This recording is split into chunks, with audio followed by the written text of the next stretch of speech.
گواہوں کے لیے بڑے پریشان ہوتے ہیں, کس کو گواہ بنائے. بھائی جب نکاح ہو رہا ہوتا ہے جو جتنے لوگ ہوتے ہیں وہ سارے گواہ ہوتے ہیں. یہ تو ڈاکومنٹیشن کے تکلفات ہیں کہ 2 بندوں کے نام ڈالے جائیں شناختی کارڈ کے عین مطابق. اب قاضی لوگ کیا کر رہے ہوتے ہیں, وہ نکاح پڑھاتے ہوئے ان گواہوں کے نام بھی لے رہے ہوتے ہیں برو برو. ایک تو پرانی اردو استعمال کرتے ہیں, میں اتنے مہر میں ان طلب سکہ رائج الوقت. ابے 50,000 روپے کا مطلب 50,000 روپے, اس میں سکہ تو ہے ہی نہیں ہے. تو کیا کو پرانے زمانے کی کرنسی پہ بھی کوئی نکاح پڑتا ہے کہ جی میں 50,000 دینار جو نبی کے دور میں چلا کرتے تھے تو سکہ رائج میں دیکھتا ہوں نا بعض لوگ جو نکاح پڑھاتے ہیں عجیب اسٹائل میں, وہ امپریشن ڈال رہے ہوتے ہیں کہ اس طرح جو نکاح ہوگا نا یہ ہوتا ہے خاندانی. اور لوگ بھی ڈر جاتے ہیں کہ یار نکاح پڑھانا بڑا مشکل کام ہے, یہ تو کسی پروفیشنل آدمی سے ہی پڑھوانا چاہیے. نکاح پڑھانا دنیا کا سب سے آسان کام, بہت آسان کام ہے. ایجاب و قبول ہے بھائی, وہ کر لے یا دولہا کی طرف سے آپ. میں وکیل بن جاتا ہوں اکثر نا بھائی, لڑکی والوں سے میں پوچھتا ہوں مجھے اجازت دے دو, کہتے ہیں اجازت ہے. تو اب میں لڑکی کا وکیل میں بن گیا, تو میں کہتا ہوں بھائی میں نے فلانی لڑکی کا نکاح آپ سے کرا دیا, ہو گیا, میں قبول کیا, ہو گیا. یہ سارے گواہ موجود ہیں نا, مہر کا زبان سے تذکرہ ہو جائے, اتنے مہر میں اتنے روپے, اتنے ڈالر, اتنے ریال, اتنے درہم, ٹھیک ہے نا. اور جس ملک میں بیٹھے ہیں اسی ملک کی کرنسی. مجھے ایک بات بتاؤ, آپ جب پیاز خریدنے جاتے ہو وہ کہتا ہے بھائی کتنے روپے کلو, آپ پوچھتے ہو نا کتنے روپے کلو, وہ کہتا ہے جی 50 روپے سکہ رائج الوقت کے مطابق. اچھا بھائی ٹماٹر کیسے دے رہا ہے, 60 روپے سکہ رائج الوقت روبرو گواہان کے. آپ خریدو گے ٹماٹر, بولو گے بھائی تیری تو اپنی سیٹنگ کیا ہے, آؤٹ ہے. ابے تو سیدھا سیدھا بتا 50 روپے کلو ہے یار, ہم پاکستان میں کراچی میں ہیں تو روپے ہی ہوں گے نا. تو نکاح میں نا عجیب ٹوپی ڈرامے چل رہے ہیں. روبرو, مجھے تو پورے الفاظ بھی یاد نہیں ہوتے, ایسے نکاح پڑھایا جاتا ہے کہ بھائی میں نے فلانی, ایک صاحب تو نکاح پڑھا رہے تھے, لڑکی کا نام لیا انہوں نے, فرض کرے زینب نام تھا لڑکی کا, زینب بنت فلاں, اور اس گھر میں اس نام کی کوئی دوسری لڑکی موجود نہیں ہے. روبرو چشم الدین ول قطب الدین گواہ, اور ایک اور پتہ نہیں کوئی اسی ٹائپ کے سبکتگین لگا لیں آپ, اتنے مشکل مشکل نام.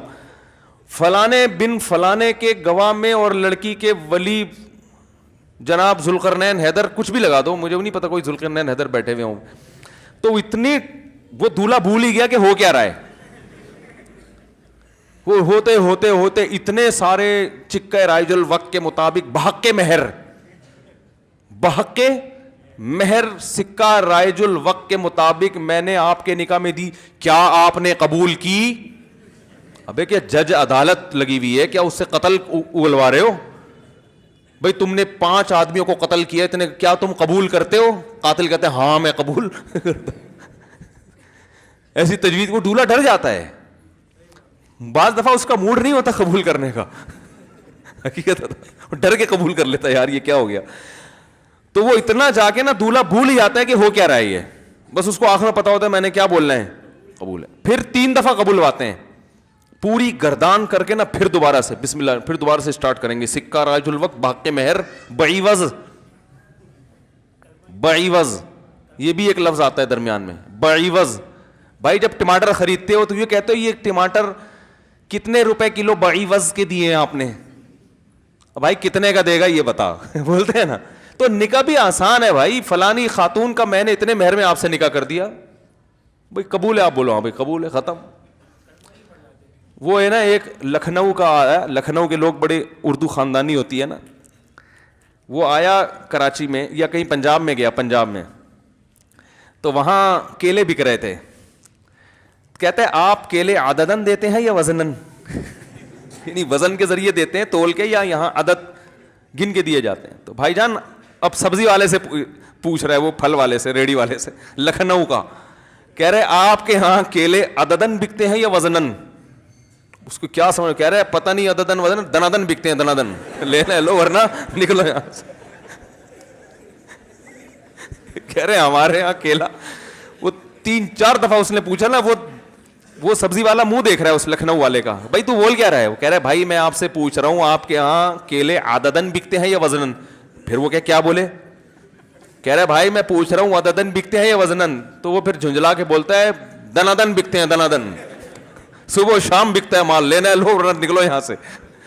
تو ایسے ہی نکاح ایسا ٹیکنیکل طریقے سے پڑھایا جاتا ہے. بحق مہر، پتہ نہیں اور بھی کچھ الفاظ ہیں مجھے تو یاد ہی نہیں ہوتے. تو نکاح پڑھانا دنیا کا آسان ترین کام ہے. ہاں سوال پیدا ہوتا ہے اب اتنا آسان ہے تو پھر مولوی صاحب سے کیوں پڑھواتے ہیں لوگ، فلاں سے جو ہے وہ خود ہی پڑھ لے. تو ایک کام تمیز سے اچھا لگتا ہے. خطبہ بھی ہوتا ہے اس سے پہلے. تو علماء نے لکھا ہے کہ نکاح کسی نیک آدمی سے پڑھوانا چاہیے جس کو آپ نیک سمجھتے ہوں. ضروری نہیں کہ ہم نیک ہوں، لیکن جس کو آپ نیک سمجھتے ہوں. تو اسی طرح مساجد کے ائمہ کرام ہیں، علماء ہیں، بزرگان دین ہیں. رسول اللہ صلی اللہ علیہ وسلم نکاح پڑھانے سے پہلے خطبہ پڑھا کرتے تھے. تو خطبہ چونکہ علماء زیادہ اچھے طریقے سے پڑھ لیتے ہیں، لیکن خطبہ بھی ضروری نہیں ہے. نکاح تو ایجاب و قبول کا نام ہے، گواہوں کی موجودگی میں ایجاب و قبول بس ختم. تو خطبہ پڑھنا افضل ہے، سنت ہے. کیوں افضل ہے؟ اس کی بڑی وجہ ہے کہ خطبہ جمعے کی نماز سے پہلے ہوتا ہے، عید کی نماز سے پہلے ہوتا ہے. تو بڑی عبادتوں سے پہلے حج میں خطبہ اللہ نے رکھا ہے نا، حج میں خطبہ ہوتا ہے. تو نکاح سے پہلے خطبہ رکھ کے شریعت نے یہ بتا دیا کہ حج، عید، جمعے کی نماز کی طرح بھی یہ عمل بھی مقدس عبادت ہے. سمجھ رہے ہو کہ نہیں سمجھ رہے؟ تو اس لیے کر لیا کرو یہ والی عبادت. اس کو ایک مقدس رنگ ڈالنے کے لیے کہ یہ کوئی خواہشات نفسانیہ کا نام نہیں ہے، یہ محض ایک انٹرٹینمنٹ نہیں ہے. یہ کیا ہے؟ ایک اسلام میں نکاح کرنا ایک مقدس عمل ہے، مقدس عبادت ہے. تو عبادت سمجھ کے کیا کرو یہ کام، اور کیا بھی کرو، کیونکہ عبادت کرنے کی چیز ہے، بچنے کی چیز